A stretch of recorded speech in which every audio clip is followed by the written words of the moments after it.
I say I'm knocking anybody out that come in here. I don't care. Whether it's to the body, whatever. Whether it's to the head, you getting knocked out, son. Real talk. I'm about to be the face of this boxing stuff. Let's talk about this right here. All right, okay, put some more steak in there and make first on the mat. I don't even got too much to say. The fight done said it all. I don't got too much to say. Just know it's a different conversation.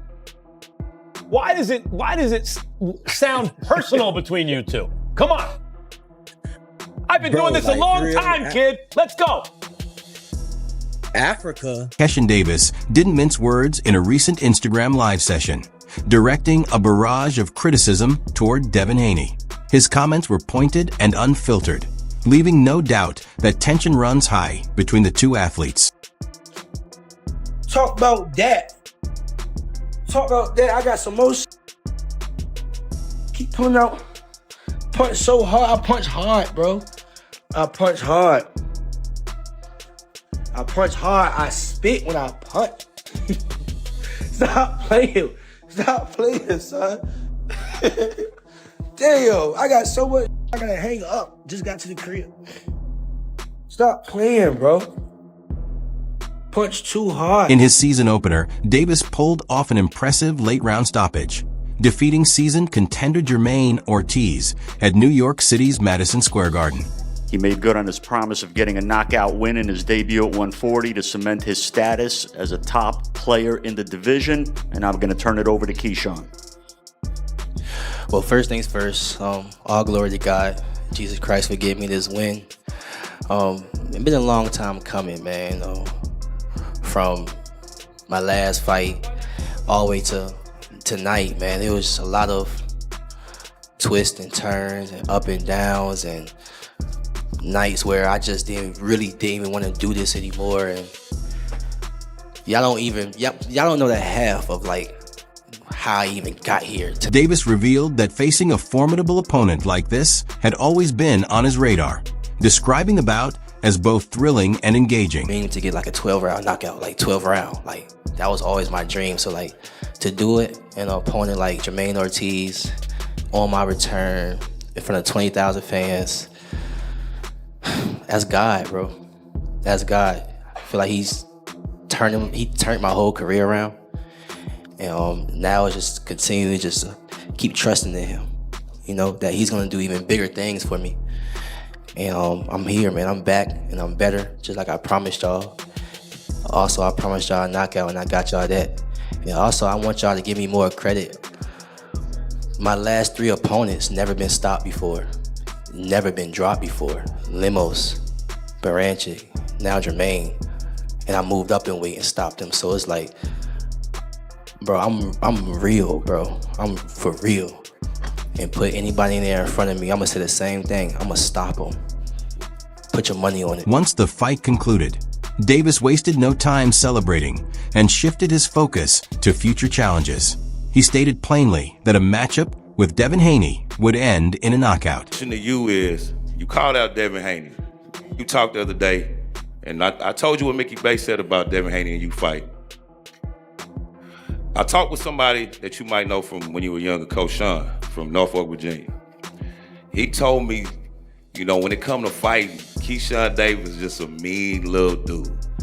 You can come, you want to box and do all that. He love to fight.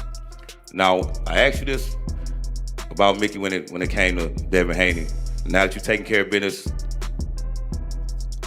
how does you and Devin Haney end? How does that fight go? A knockout. Say less. In recent interviews, Davis has emphasized that he won't linger at super lightweight, pointing to the welterweight division, where Haney holds the WBO title as his next big target. Jermaine Ortiz, God willing. I'm going to go to 147, and I'm going to become a 147 champion. And then I'm going to defend it against somebody at 147. Devin Haney? Who at 147? Is it Devin Haney? Yeah. Because that's a pound for pound brother right now. And we asked you, who's a fight that's going to put you on that pound for pound list? Devin Haney's at 147, right? And he got a belt. Now he is, yeah. And you say you want 147? I mean, what we doing? What we talking about? Names. We talking about January 31st. I'm a look great, God willing, and in the future. Keyshawn Davis has stated he's prepared to take on any challenger, setting his sights firmly on reaching the pinnacle of the sport. He's superstar. You asking that question, I felt like that's what it was. But go ahead. Yeah, like at the end of the day, I'm ready to fight anybody. So I'm going for the stars. And I know Devin Haney is the same fighter from when he was at 35. He's the same fighter when he was at 40. Now he's at 40. So he ain't nothing changed. But his weight, you know what I'm saying? I will knock Devin Haney out. Guaranteed. You know, I just feel like, shouts out to Devin, though. You do your thing. Like, I have no problem against you, bro. But we talking business right now. I will knock Devin out for sure. For sure. You don't think he's hitting a little harder at 47 than he was at 35 and 40 growing into that weight? That's a no. It looked like it. It looked like it. It looks to like us, Keyshawn. To me. Let's see how hard I hit James. When questioned about whether he's a big enough name for Devin Haney to agree to a fight, Keyshawn Davis confidently responded that he can draw fans anywhere in the world.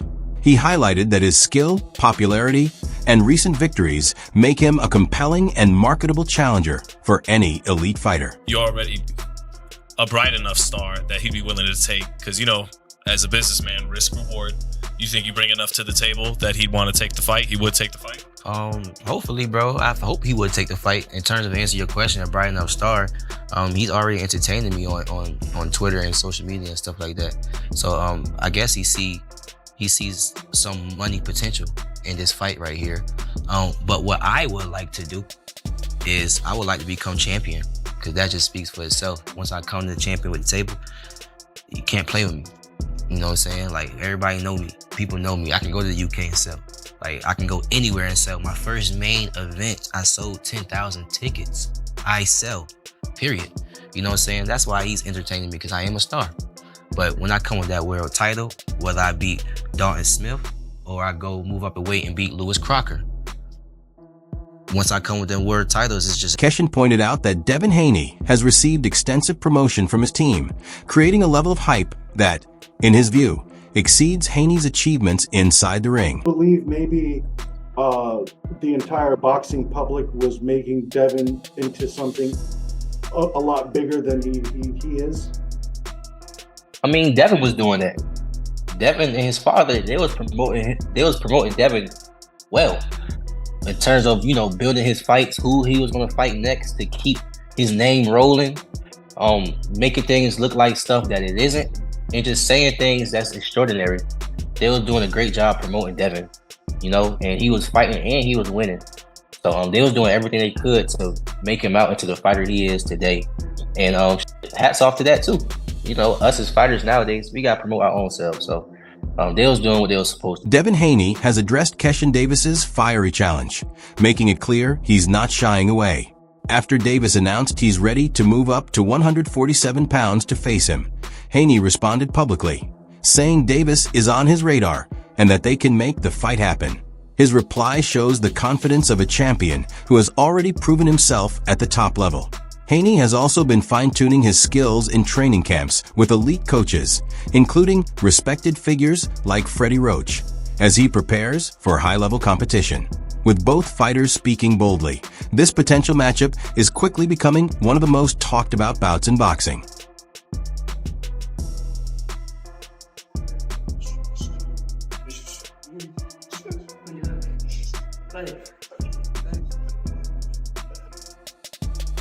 After Devin Haney acknowledged his challenge, Davis responded with confidence, insisting that a fight between them would end with him knocking out Haney. He reiterated in multiple interviews that he's prepared for elite-level competition, arguing that Haney lacks the power and defensive skills to stop him, and that he would finish the bout inside the distance.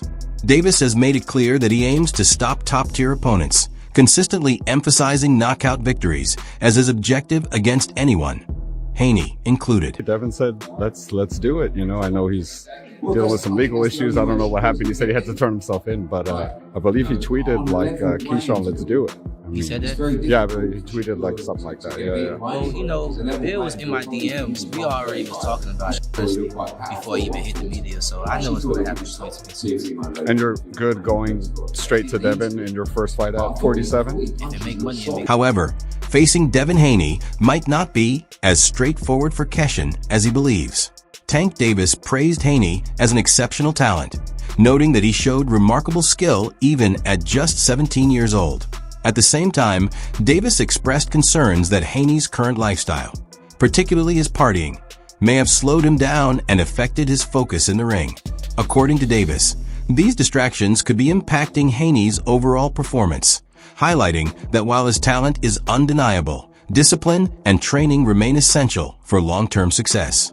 Davis's comments show both respect for Haney's abilities and a belief that lifestyle choices can play a major role in a fighter's peak and career trajectory. You and Devin Haney sparring, people were going crazy over it. He was just a teen when that happened. How do you feel like his boxing skills have improved since? I think he was best on his game when he was that age. I think he was like 17. I wasn't that much older than him. I think we probably like 3 years older, apart, but I feel as though he slowed down, all that partying and drinking. In the build-up to his bout with Jermaine Ortiz, Keyshawn Davis spoke about how training alongside Shakur Stevenson, one of boxing's most skilled defensive fighters, positively shaped his preparation. He explained that working with elite fighters like Stevenson and Terrence Crawford in past camps helped improve his ring IQ, timing, and defensive instincts.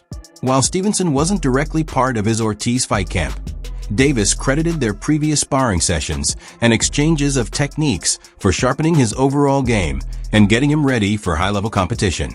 He admitted that facing a boxer of Stevenson's caliber forced him to raise his standards, giving him experience with quick footwork, precise punching, and tactical adjustments, all of which played a key role in his late-round stoppage victory. Full camp, maybe I haven't seen for a little while. How was that?